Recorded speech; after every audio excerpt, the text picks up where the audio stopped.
Watch something spooky? Like what? Like some Mr. Nightmare? Has he posted anything new recently? Oh, he just did.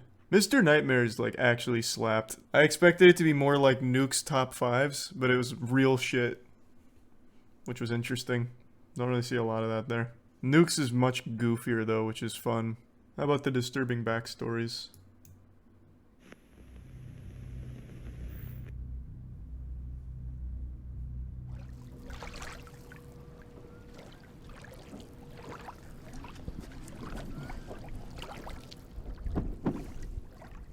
Thanks to the Prime board and the resub blue. This was the recounted story of a Reddit user with the username bingbong1234, but for the purpose of this video, I'll just refer to him as Tom. It started when Tom was 8 years old, taking his dog for a walk through the neighborhood with his mom. It was a little later in the night, between 10 well, this and sounds 11 fake, p.m. if it's from They Reddit. lived next to a swampy, woodsy area on the edge of the neighborhood, which was in Lansing, Michigan.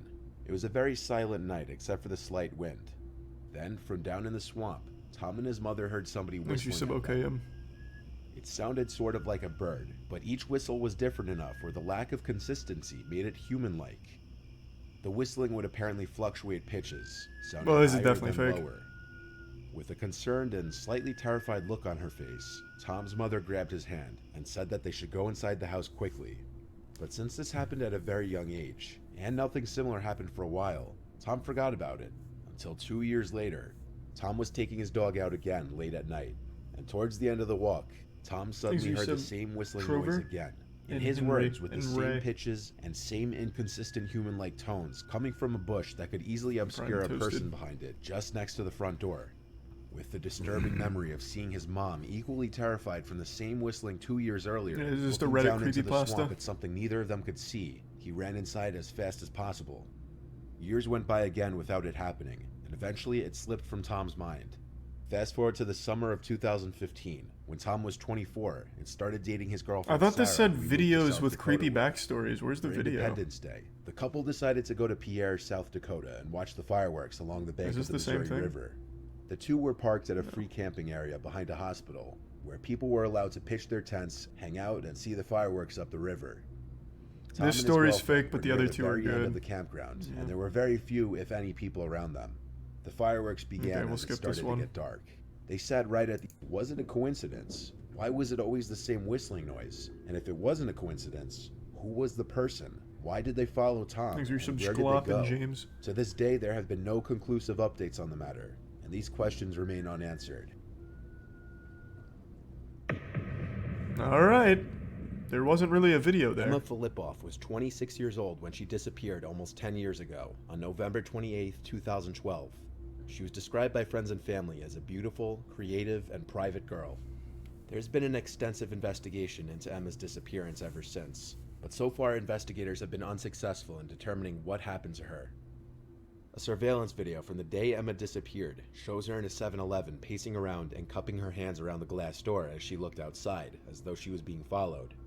She purchased a prepaid cell phone at the 7-Eleven despite never owning one before. Then she hesitated before leaving.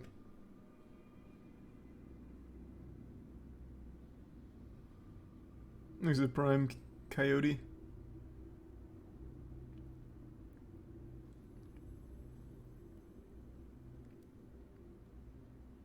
I imagine this kind of thing happens a lot. The cell phone she purchased was never activated.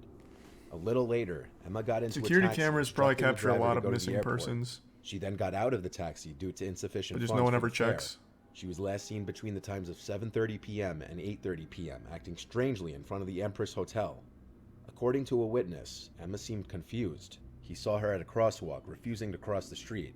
He asked her if she was feeling okay, and asked her if she was being followed due to her paranoid mannerisms.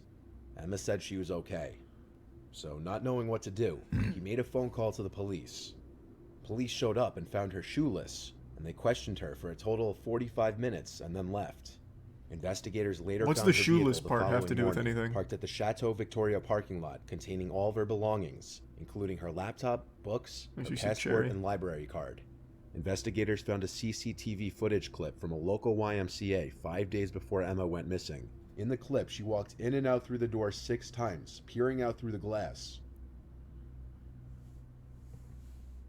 Like psychosis or something, maybe? I don't know. This is okay. This is confusing. I thought it was just like A kidnapping.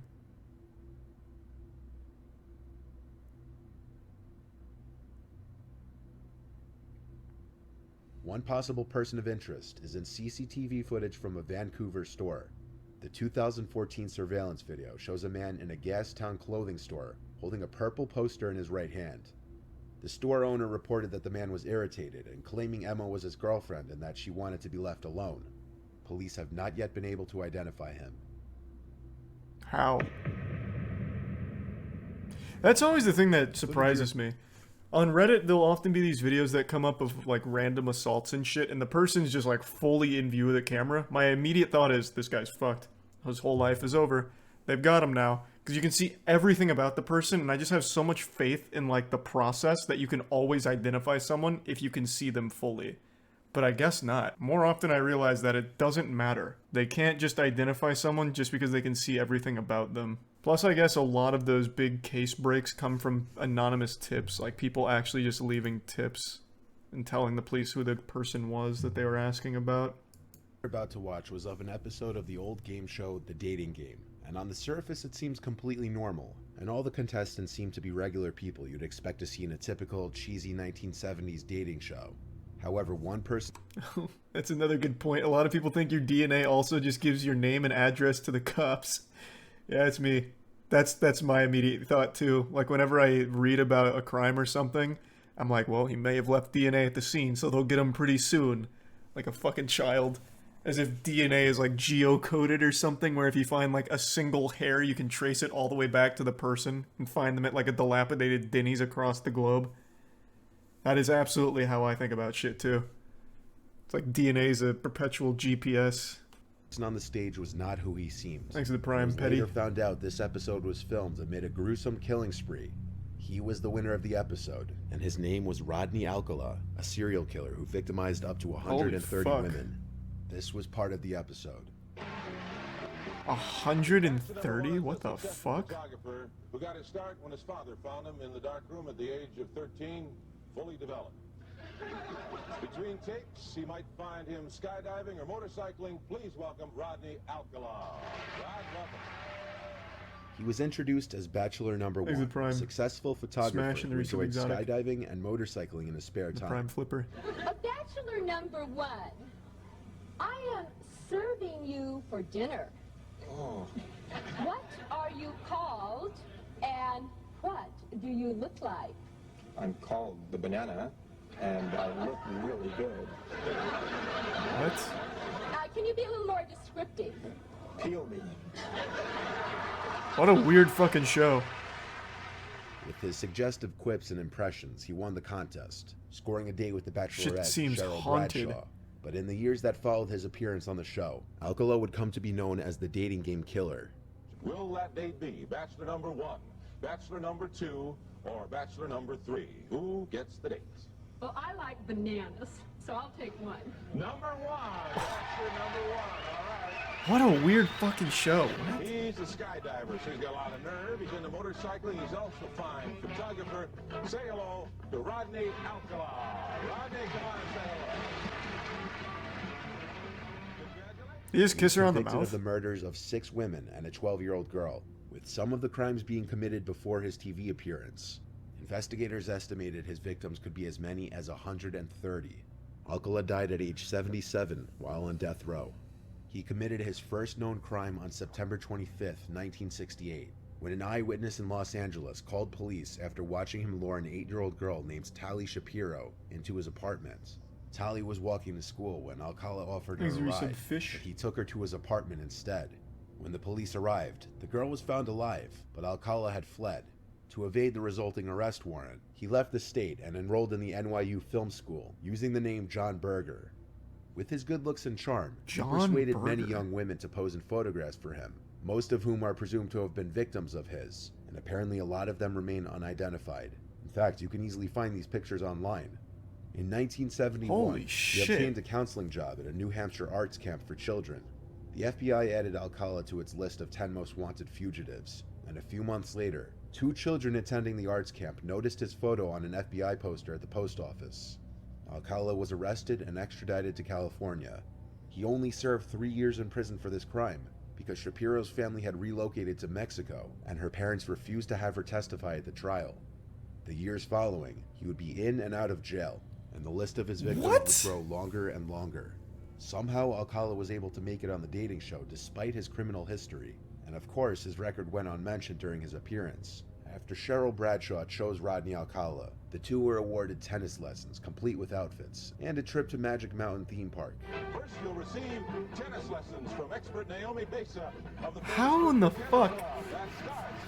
The two were then escorted to a place where the show would allow the match to talk and get to know each other. And it was during this time that Cheryl Bradshaw started to get a bad feeling about Rodney overall, describing him as creepy and weird. The arranged date after the show never happened. Oh, because nice. Bradshaw called the show's office after filming and told the contestant coordinator that she didn't want to go because of the weird vibes that came off of him. She said, Ellen, I can't go out with this guy. There's weird vibes that are coming off of him. He's very strange. I'm not comfortable. Is that Damn. going to be a problem? Good Of sense. course I said no. The next year, That's some good June intuition. 20th, 1979, 12-year-old Robin Samso of Huntington Beach vanished while riding a bike to a ballet lesson. A Forest Service employee later found her remains, scattered across a remote ravine in Los Angeles. Robin's friends told police that a stranger had photographed them on the Harkest and beach the day she Sappy. disappeared. Authorities obtained a warrant to arrest Alcala based on his record, his known habit of photographing children, and indications that he frequented the area that the girl's body was found. Rodney Alcala's DNA would later link him to the deaths of multiple other women. In 2010, he was convicted of 5 counts of first-degree murder.